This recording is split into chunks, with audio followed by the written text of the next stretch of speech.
The Nets have had themselves a nice little low-key run the last 6 or so games. Pay attention to hashtag NetsWorld, y'all. So let's talk Brooklyn basketball with Adam Armbrecht, host of Locked On Nets podcast. Sir, this team trending in the right direction. Like, I'm not the wolf on Wall Street or anything, but I'll buy some Brooklyn stock right now.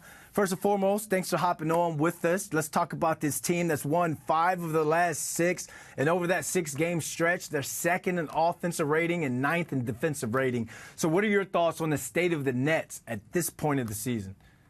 Yeah, I mean, listen, they've been more impressive than we certainly anticipated early on. We thought this team could outperform the 37.5 win total projection coming into the year, but it was going to require something offensively to take it to a next level. A lot of these games they've won recently are the ones you'd say they need to get. And over this last stretch that you mentioned there, where they've been ranked highly both offensively and defensively, on the offensive end, it's been Mikal Bridges. He was a little bit slow coming into the season, coming off the FIBA tournament, certainly. But over the last 10 games, he's given you a 53, 50, and 86 line on his splits. And the last 2 alone put up 74 points, shooting over 60% from the field. So you need this guy, 26-point performer over that 10-game stretch, to be exactly that, to drive them forward. And then defensively, continuing to find some continuity here. You got 2 players, Nicholas Claxton and Day'Ron Sharpe, both sporting 110 defensive ratings. So the cohesion is starting to get there, and they're a fun team to watch, man. It was a rough era coming out of the Kevin Durant superstar run. Now this is a team that certainly has lower expectations, but on a night-to-night basis is really easy to root for. Yeah, and I mean, you just look at the emergence of some of the young stars. You mentioned Mikal Bridges, Cam Thomas, who came back against the Hornets in that loss, but he's put up numbers that game. But 27 minutes, 6 points in that win against the Hawks. How does he bounce back from that night, and is there any concern on that night? No, he's done enough already early in this season and going back to sample sizes last year to say you're not worried about his offensive game. If you go and look at that Atlanta matchup, Atlanta did something that no other team has done yet this year against them. They sent blitzing actions. They sent double teams at him. And in the first half, it was a real problem. He had 5 turnovers in that game. He could not find a bucket.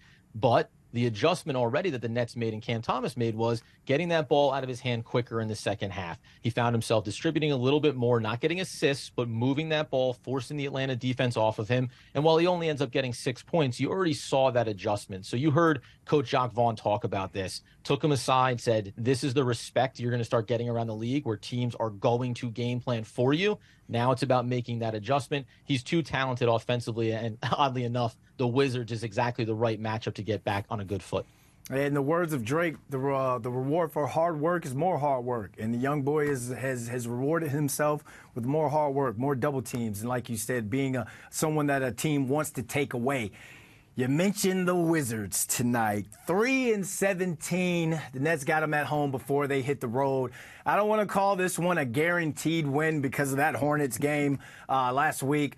But how big is a win tonight, and what do they have to do to get it? Yeah, they're going out on a West Coast trip next week, so obviously that's always difficult for teams taking those long road trips. So capping it off, getting to 12-9 would be good. You mentioned 3-17. The Wizards are a bad team. Now they're 7th in scoring, they're 5th in field goal percentage. That's the good thing. We just saw them take the Philadelphia 76ers down to the wire, so they can score, and you may have to hold them off in that regard.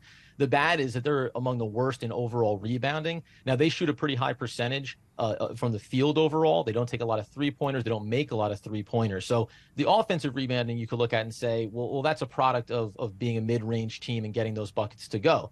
But the other side of it is defensively, where they average only 30 rebounds, among the worst in the league. Brooklyn leads the league in overall rebounds. So mention a guy like Nicholas Claxton, mention Day'Ron Sharpe. Their roles on the glass should be critical here. And then it's really just about taking advantage of what you can do offensively. There's not a lot of matchups I don't like. If I want to look at Dennis Smith Jr., he's been a double-digit scorer and also contributing defensively. Took on Trae Young in that Atlanta matchup. Expect him to do some work there defensively as well. And if we want to even be a little bit more bullish about it, the Wizards are going to be without Landry Shamet, and he's one of their top 3 perimeter shooters. So their best players in Kyle Kuzma, in Jordan Poole, they are not the guys that you're going to look to on the outside. It makes it possible for the Brooklyn Nets to trust Dorian Finney-Smith coming in off the bench, trust Royce O'Neal coming in there, and then allow the offensive weapons. Mention Cam Thomas, mention Mikal Bridges, Cameron Johnson. He did a great job taking over early in that last win when Mikal Bridges wasn't ready to throttle yet, when Cam Thomas was struggling. So they have all the right compliments right now. It's just about clicking and locking in here.